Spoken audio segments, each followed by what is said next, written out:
Hey guys, welcome back to another video, and today I'm just going to get straight into it. This is my ranking of all the Mission Impossible films since The Final Reckoning came out a few months ago, and I finally got to see it a few weeks ago. And yeah, let's just get into it. I like all of these films. I'm just going to preface that. I think they're all good, I think they're all well made.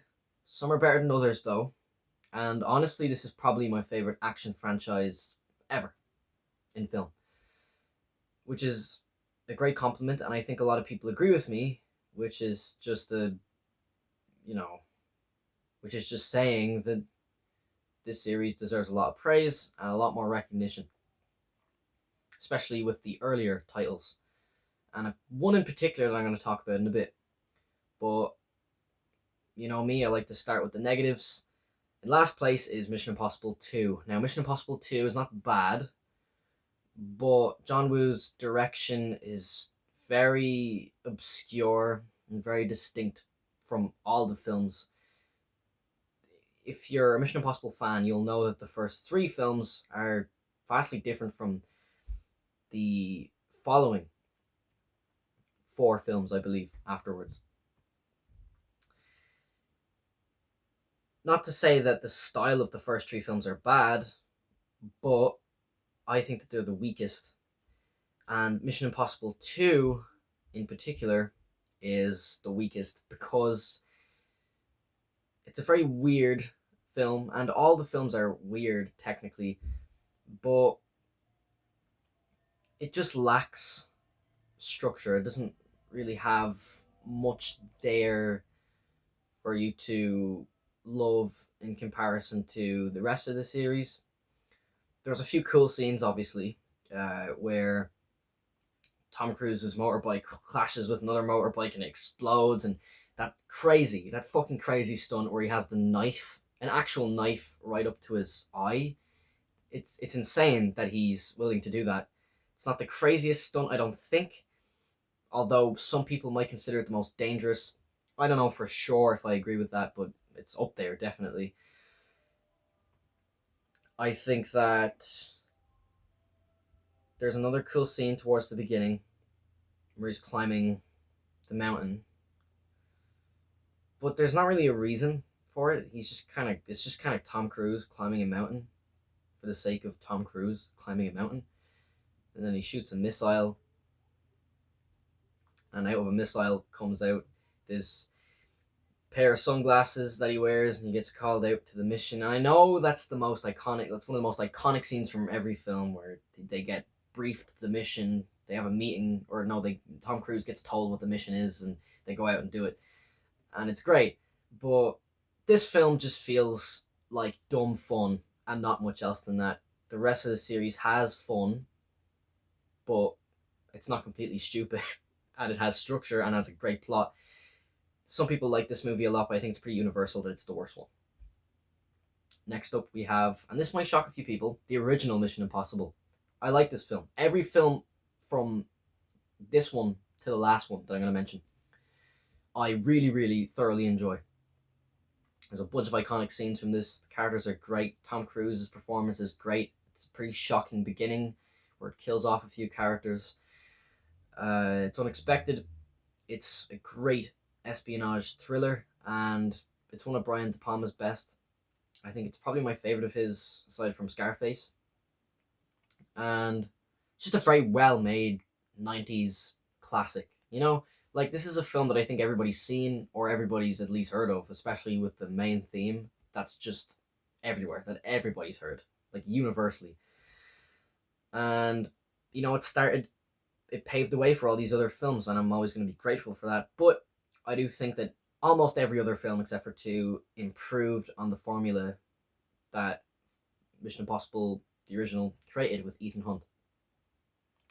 Next up, we have Mission Impossible 3. Now, this is my favorite of the trilogy, the original trilogy, by a long shot, and that is almost solely because of Philip Seymour Hoffman. Now, this is the film I said is the underrated one, the one that I think more people should know about, because Philip Seymour Hoffman's performance in this film is unbelievable. The opening in Mission Impossible 3 might be the strongest opening to a film I have ever seen. at least one of the strongest. It sets up so much and makes you so curious, and it grips you from the neck from the very start. It doesn't give you any room to breathe. It just throws you into this catastrophic situation. And, it's not action packed. It's not over the top. It's not crazy stunts that Tom Cruise has to do. It's very personal. It's very intimate. Well, not romantically intimate, definitely not. But it's a very up close, personal interaction between these two incredible actors, Tom Cruise and Philip Seymour Hoffman.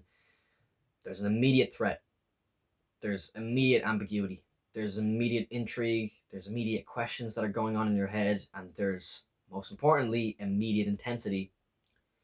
But the thing is that if you watch Mission Impossible in... What the fuck? That was dreadful. If you watch Mission Impossible 3 and you watch past the opening, don't expect it to get any better, because the opening scene of Mission Impossible 3 is the best scene in the whole film, in my opinion. And I don't think anything surpasses it, which is a bit of a shame, because I really like this film, and I would probably bump it up to 5 stars if it had more than the opening scene. If there was more outstanding stuff. But it just has one incredible opening scene, and I'll always be grateful for that. But it's powerful how good it was to make it above the original trilogy, above the original film. And I do think that it does deserve a lot more love. And yeah, I don't know. It's just that opening scene, It's just that opening scene that really sets the bar, and then it just kind of maintains quality, but it's just not as good, if you know what I mean. It's still a great film though, and I still really enjoy it, and I probably would see it again. Next up, we have Mission Impossible Ghost Protocol. This is another one that's probably considered the best by a bunch of people, but again, same with Mission Impossible 3. It's got the Burj Khalifa scene, which is great, and then the rest of it is not forgettable, but it just kind of pales in comparison to that scene.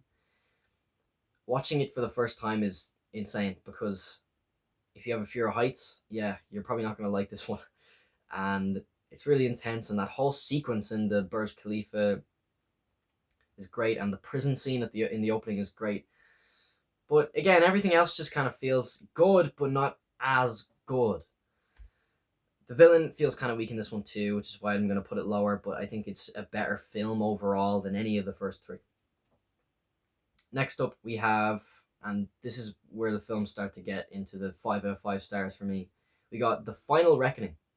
I know this one is on the lower side of the list for a lot of people, but I'm actually a huge fan of this one, and I loved it so much.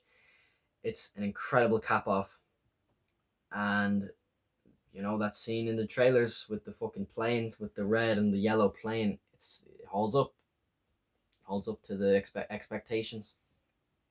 It's a grand, sweeping film that is like nearly 3 hours long, but it doesn't feel like it. When I was watching it, it just felt like a non-stop roller coaster, and it's a almost perfect continuation of Dead Reckoning, which I'm going to get to now in a minute. Which, now that we're here, Dead Reckoning is number 3. I probably would have put this a little bit higher, actually, when I first saw this one, because the bicycle, the bike off the cliff with the parachute on the train, it's beautiful. It's a wet dream for any action fan. It's going to blow your fucking mind. And again, this one just feels like a roller coaster from start to finish. And these two films have been criticized for their length. It's about 6 hours of content nearly altogether. And I don't really think that's a bad thing at all. I think these epic action films are what cinema is for. I think action is a huge part of filmmaking. And these epic films, these huge films that hold up to the quality that they make us expect, that hold our expectations up, they're worth it. The Mission Impossible franchise makes action action. And these two grand epic films that are basically just these huge adventures, they're not entirely rewatchable because there's so much to take in. There's so much to take in. The plot can be convoluted, but the thing is that in all these films, they're convoluted. There's a lot of stuff going on. But if you pay attention, if you watch those action scenes, it's so worth it. I love both of these films, and if I had to give the edge to one of them, it would be Dead Reckoning. Next up, at number 2, which probably would have been my favorite if it weren't for this one in the first place. This was my favorite one up to this point, Rogue Nation, the 5th Mission Impossible film. This film, unlike Mission Impossible 3, has an opening scene that is for the ages, where Tom Cruise hangs onto a plane. He hangs onto a plane that flies, that just like goes from liftoff into the air, and he's just hanging off it, and he's just hanging off it casually. He's just Tom Cruise, just hanging onto it. He's just hanging onto it. I always really liked Jeremy Renner in this film, or in these films. Well, Ghost Protocol in this one, and I think he was actually better in this film. I love the cast. Sean, what's his name? I was thinking of Shaun of the Dead.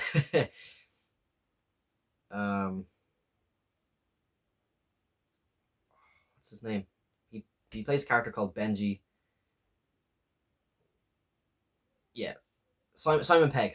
That's his name. Right. I'm sorry, I couldn't remember that. He's one of my favorite actors, one of my favorite comedy actors. But he's also a great drama actor in these films as well. He's the comic relief character, but he's also great in this one. I don't know what to tell you. If you watch that theater scene where they're fighting on top of the theater, it's all you need to see to know that this film is just a masterpiece. One of the best action films ever made. But the best action film ever made. Or one of the most. Here's the thing. This next film, Mission Impossible Fallout, I'll just say it, is in my top 5 favorite action films ever. Some days it might be my favorite. And I genuinely think it's not just my favorite, it's genuinely one of the best. It's one of the best action films ever made. Scene after scene after scene after scene, it's just riveting. It's riveting to watch. I cannot believe that we live on a planet that can produce films as unbelievable as Mission Impossible Fallout. The villain is fantastic. It's the best villain, I think, aside from Philip Seymour Hoffman. And he's more consistent. You know what I mean? He's not the type of villain that carries the film, if you know what I mean. Mission Impossible 3 is a good film. It's a great film. But it's sort of excelled almost solely by Philip Seymour Hoffman. But Mission Impossible Fallout manages to be a near perfect film. Fuck it, I'll say perfect. It's a perfect film that has a villain in it that is great, that is awesome, that is just there as well with all the other characters, with these awesome stakes that just have you biting your nails and sitting on the edge of your seat for the whole runtime almost. The action, this is the best action in the whole series. This is the peak of Mission Impossible. Dead Reckoning and The Final Reckoning have insane stakes as well and have great action. Probably the most technically impressive action. But Fallout has the most consistent action. It is a beautiful action film. And the conclusion and the climax are the best part of the whole film. The setup is perfect. And then it throws you into this scenario, into all these scenarios. There's a bunch of different scenarios that happen. But the conclusion and the climax are just so intense and so riveting. And even though you can kind of tell how it's going to end, it's still insanely intense. And the scene with the helicopters, some of the best work ever on an action film. So those are my thoughts on every Mission Impossible film. If you want me to do intricate, more detailed reviews on them separately, I'll be sure to do that for you if you let me know in the comments below. If there's any other types of videos you want to see me do, go for it, go tell me, and I'll make sure to consider them for you. Right, so have a good day.